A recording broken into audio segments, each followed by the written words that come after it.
my God, that's awesome. So, Patty's great uncle was actually the Riddler. Patty's great uncle was Frank Gorshin, actually. If you remember Frank Gorshin, he was a comedian. I don't know the name. He did the Riddler on Batman, and actually George Burns' imitation was his last great. Yeah, Frank Gorshin, very well known, actor and comic. Yeah. Huh. We met him actually. Went to Pittsburgh. You did? Yeah. All right, John, can I give you this? And then just throw it anywhere. I don't care where. Let me see when he comes in. If he makes it in. All right, we're good, guys. Oh, good. Are we in the green room? Good morning, everybody. Welcome to the green room. Yeah. Wow. What a day. What a week. What a life. Beginning to the year again. And can we still wish Happy New Year at this point? So it's funny. You look up certain things. I read somewhere that you could wish Happy New Year until January 30th. So the entire month you're allowed, to theoretically do so. I'm exhausted from politics, to be honest. I'm beat. Let's back up to the Sandbox and sports so I can take my sweatshirt off. Hang on. I wanted to mimic exactly what went on in last week's green room because of the tremendous sports weekend that I had. The Browns finally got rid of the Steelers curse. The only thing that hurt me about the Browns squishing the Steelers like they did, and I don't know if anybody watched the game. I'm sure a few of you did. 28 straight points to begin the game. But the point is, there were no fans in the stands in that godforsaken Heinz Field in Pittsburgh. I just wanted to hear them so silent. But it was a glorious thing. But anyway, I was wearing this last Thursday, and I'm going to wear it today. But my Buckeyes got squished on Monday night by Alabama, and I got to give all the props to Alabama. Speed kills. Can't believe that Heisman Trophy winner, fastest player I've ever seen. So that's the Sandbox. And you're right, Ruta. I am absolutely mentally fatigued by what we've seen, and now our second impeachment of and can I tell you, soon to be ex-President Trump. Soon, thank God. Minutes to hours to days. But we're still facing. I don't know about you, but the topic today is what are you afraid of? And this is a good lead-in. I am afraid of what's going to happen next Wednesday. Chatter that I'm hearing from certain friends in certain places that I know, it's going to be a bloodbath is what they're anticipating. A bloodbath here in America. A bloodbath. Anticipated bloodbath. And we don't have the capacity to stop it. That's the scary thing. I've heard things from our towers are going to go down for cell phones. Because they don't want the chatter to continue. So if you guys lose cell phones, just know why. It's just because they're trying to safeguard pre-planning. So cell towers use may go down. And that's a safety precaution for this country. Just like post 11, we went black. We may go dark again. So that's some of the rumors that I've heard. They're also saying even crazier, there's a lot of gossip out there. They're saying, stock up. I don't want to cause panic, but they're stock up on gasoline, stock up on cash in case the banking thing, systems close down and things like that. But it's scary because they're worried about militias, and I'm afraid of that. They're armed.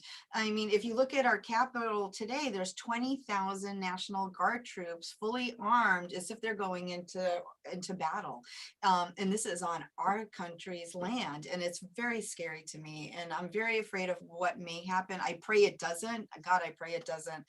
But I'm glad they're prepping for what is anticipated to be a very bloody day in American history next Wednesday, and I pray it doesn't happen. But you saw the National Guardsmen sleeping literally on the floor of the Capitol and other such unprecedented things. And listen, if you want to talk innate fears, it's so interesting because I pulled it up on my little computer in my pocket this morning. What are the top 10 fears?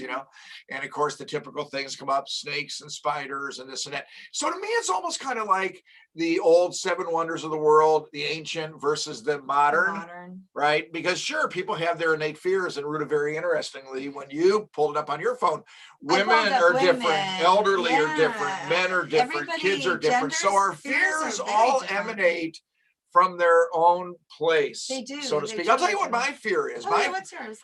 Listen, my fear is that I lose my voice, and I think everybody else's fear is that I'll never shut up. So just to get that one out of my way, I'll be honest with you. If you really, that's a good one.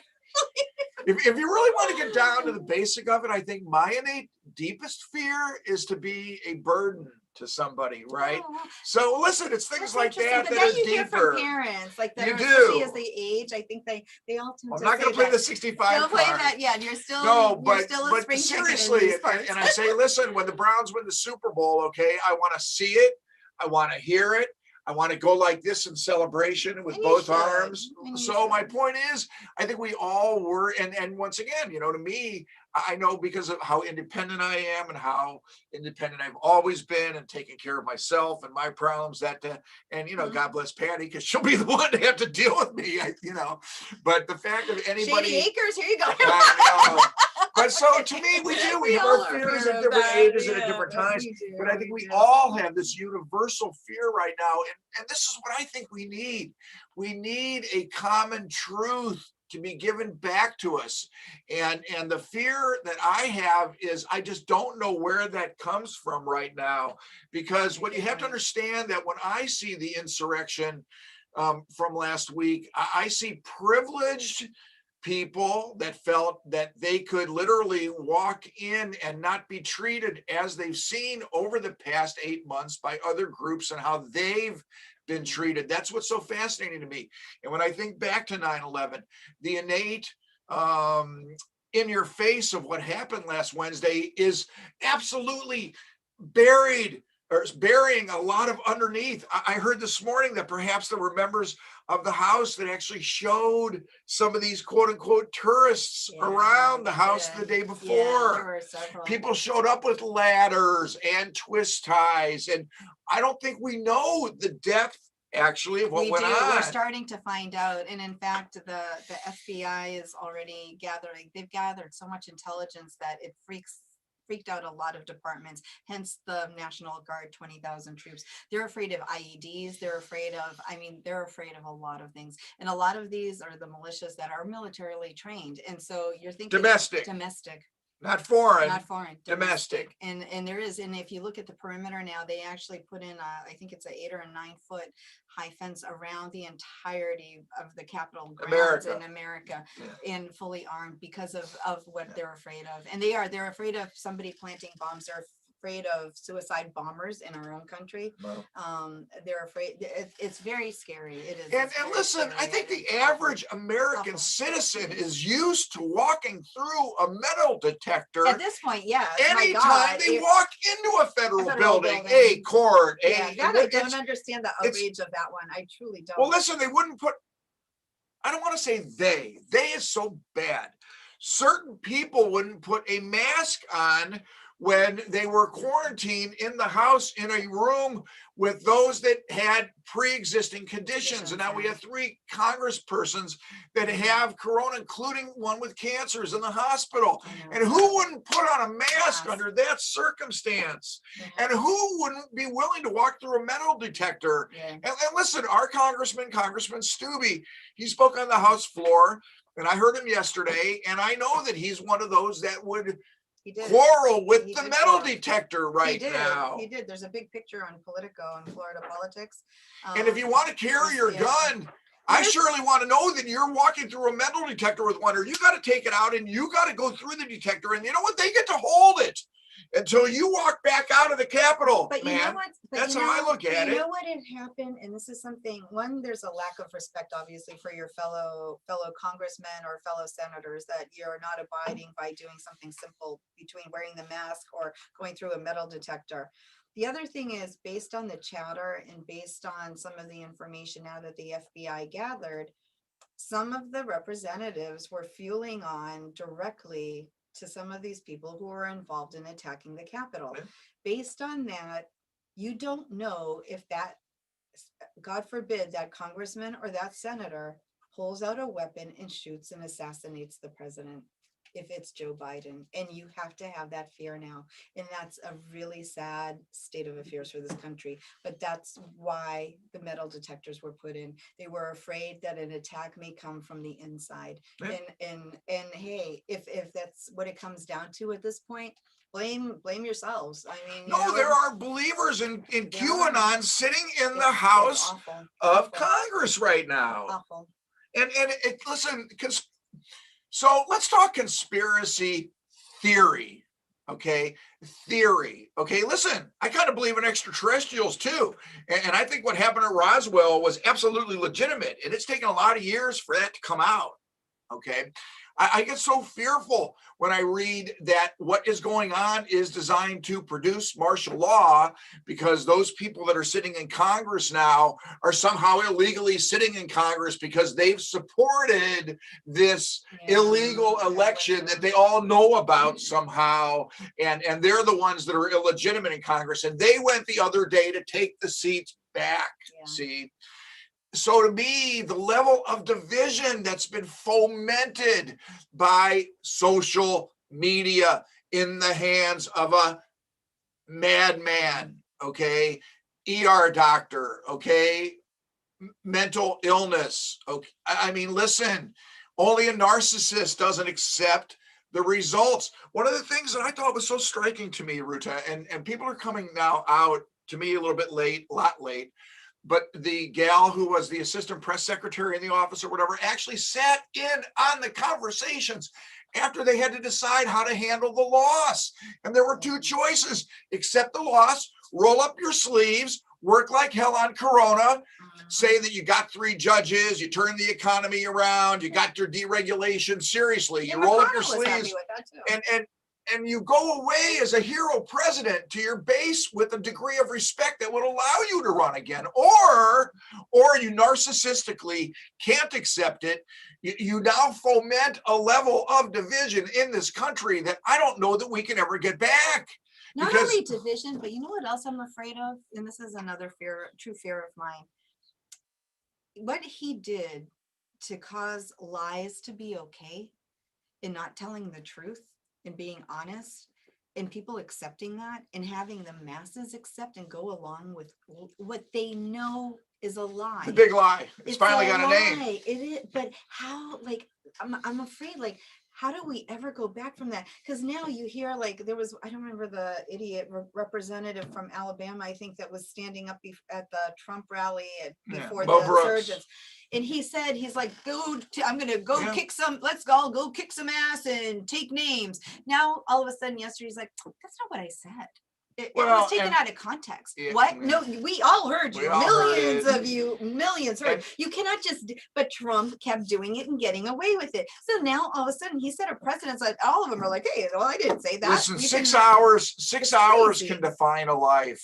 Okay. And if 6 hours defines a life, it's the 6 hours when the insurrection started and when they finally got that Capitol secured. He literally watched on TV as it came down, saluted with love those that were doing it, and while literally, Capitol Police, were being overrun. And listen, it could have been so much worse. Oh my God, thank God it wasn't worse. And like, if it would have been worse, then maybe the martial law that he may have wanted to declare. See, that's why he needs to go now. But I think that's why. I think that who's he going to pardon in the next 5 days, himself, 6 days? Obviously himself. I don't know. He will. No, obviously he will. He'll pardon himself. So fears are fears, everybody. And listen, it's amazing. So I did some reading to prepare for the green room. And listen, this green room, and I love the question marks in the background, Don. It's kind of like the Riddler. It's great.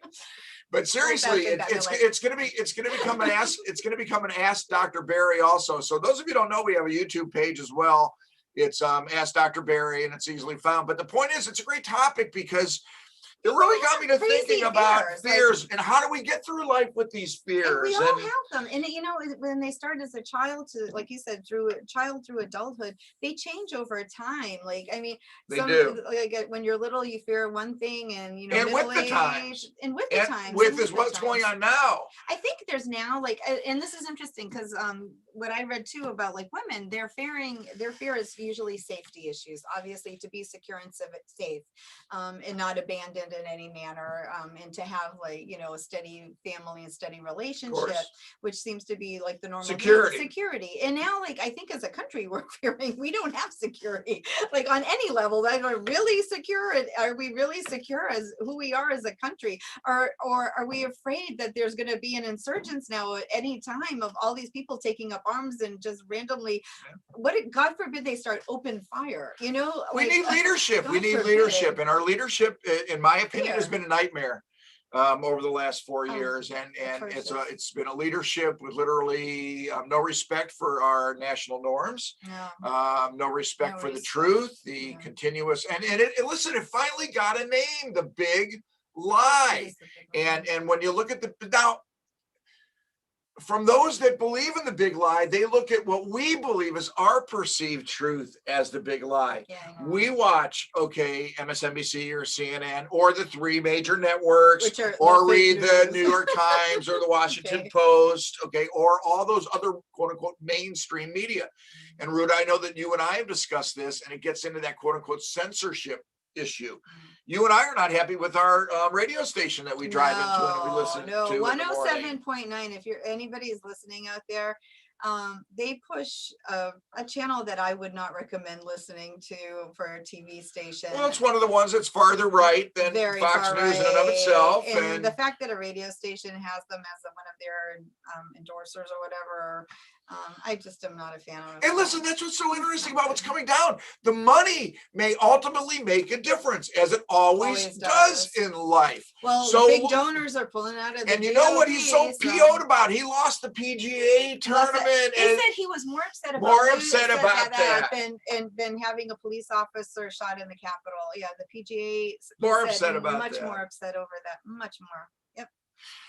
Upset over Deutsche Bank, so I don't know. So the ability for humans to navigate through their fears is interesting. And of course, as we are the green room, cannabis has a role to play. You know, it's funny. Except I have a fear of it. Not a fear of it. I shouldn't say a fear of it. A respect. A deep and utmost respect. So for me, and a lot of people know, like, if I ever use, I can't take a lot of things with THC because I just get knocked out and incapacitated for like a day, or I just don't feel well. So for me, that's my fear. So people love it and people get great results. For me, I'm like, God, we're finally going to find out if Facebook is really listening and following and watching. I'm going to thank Facebook, because we couldn't put up what the original topic was that you and I came up with a couple days ago, which was literally the fear of THC. See, so if we put THC in the ad, then we risk getting bounced, right? Yeah. So we've learned such things. So that way it came up with this very generic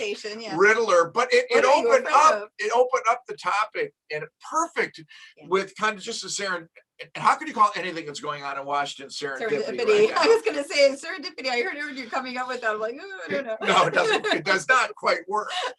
But the point is, the discussion about THC in the cannabis world is interesting. So, I watch a lot of national gatherings, Journal Club for Society of Cannabis Clinician, an elder care conference from California, things like that.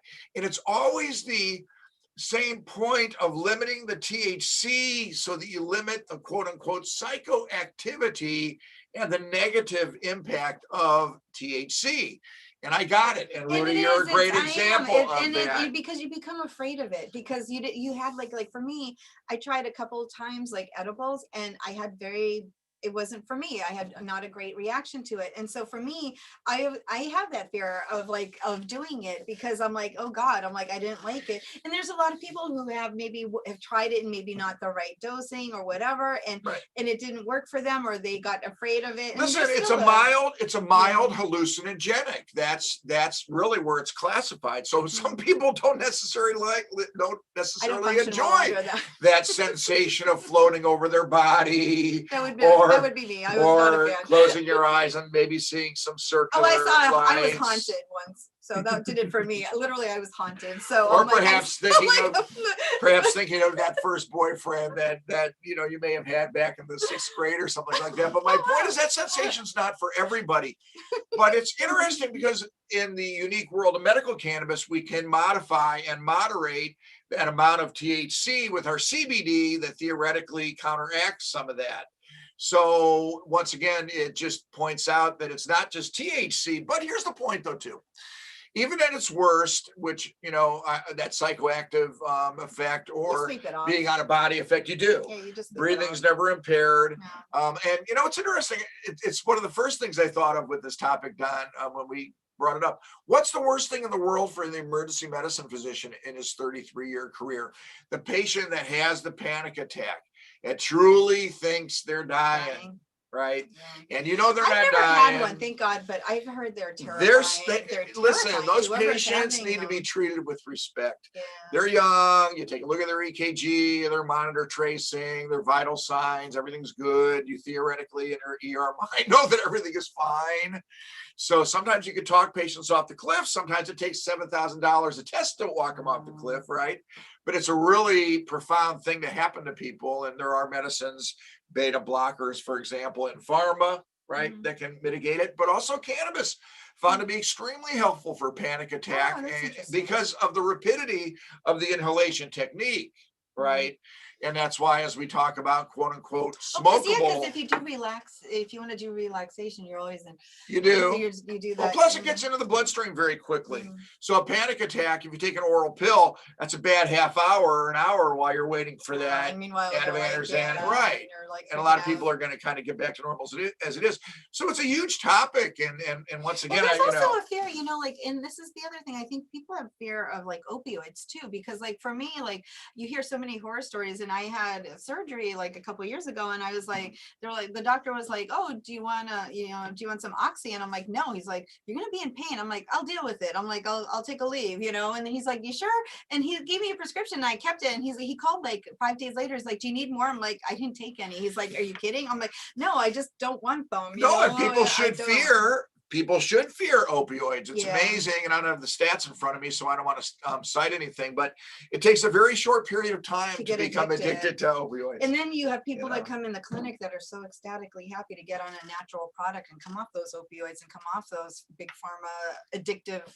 If I had, and listen, if I had $5 for every time back in my old ER days in this practice too, that I've heard people say, boy, I never thought it could happen to me. Yeah, right. And it's not people that you would think. Like no, like it's nothing like what you expect, and it's like it crosses. I mean, I think every socioeconomic genre. That's why, in its purest sense, the treatment of addiction is the treatment of an illness, and these people, every patient needs to be treated with respect. But you know what? I think this is also one of my fears, though, and maybe that's why the THC for me a little bit. You were talking about floating a little bit, because one of my biggest fears is to lose my mind, in the sense of whether it's Alzheimer's or dementia or memory. And I'm really afraid of that as I age. And it's like, I don't want anything to jeopardize my brain function because I'm afraid it may not come back. So I know we're getting close to 9 o'clock. Yeah. So listen, we can wrap it this way, because yes, the brain test is something that I personally do every single day. And this is how the last one happened this past week. And Don was there when it happened. So what I understand is that one of the people that died in the Capitol insurrection, and this is a horrible, horrible story, everybody. So believe me, I promise not to giggle through the story, and I haven't seen it in the mainstream news yet, but if it's truly what happened, that somebody was reaching up for the Tip O'Neill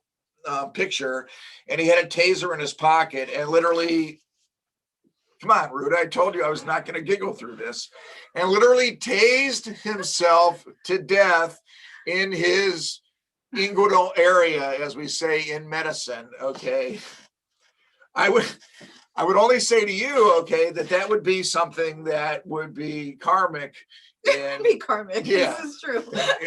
Tip O'Neill reaching on down and tasering the guy. Don't touch me. And talk about fears. Talk about fear. Oh but the point is, just to wrap up as we go, it's that common sense thing that I'm so fearful of, because mob takes over common sense. Mob mentality is extremely scary, and I am afraid of mob mentality. People who, like we saw in the Capitol, that have good jobs, normal professions, have families, go a little bit off the deep end, and that's why, to me, and I won't have to use this very often anymore, President Trump does need to go through the entire process of impeachment and conviction, because there are people that have already lost their jobs. Their lives have already been changed. And I think what was one of the most insulting things to me was literally one of the last speeches or videos that he gave, when he said the speech was perfect. It was perfect. Well, and it was analyzed, and everybody watched it, and everybody said it was perfect, especially the last two paragraphs. He said everybody thought it was great. So the bubble needs to be burst. Yes. Let's take a deep breath. Take a deep breath, because our next 6 days, when we come back, President Biden will be the president of the United States. So when we come back next Thursday, he is officially President Biden. Where I was actually leading to is the last of the modern fears is that of the vaccine. Oh, which we're getting. Our office is getting. Our clinic is scheduled tomorrow. I told you. I actually thought of this. That's a big fear. I think everybody is kind of afraid of vaccines. Everybody's afraid of the vaccine. Yeah. I think we all go in with some degree of trepidation. I've had flu shot every year for 30 years as a ER doctor, whatever to that extent. So yes, we have been put in line. And we'll let you know how it goes. And a big shout out to the Sarasota County Medical Society to that extent. Yes, we're trying to get it organized and get times and things and people in. Right. So like I said, next Thursday, we'll have a new president. We'll be inoculated. So we'll tell you how our experiences have gone, because there's several of us. So if somebody gets a little ill, or if everybody's feeling great, we'll let you know. So don't be fearful. Pray for our country, for peace, that nothing happens on Wednesday, and please stay safe. Take care of each other. Take care of each other. Yeah. Don't have a mob mentality. We're all Americans, and we got to get through this together, and welcome our new president.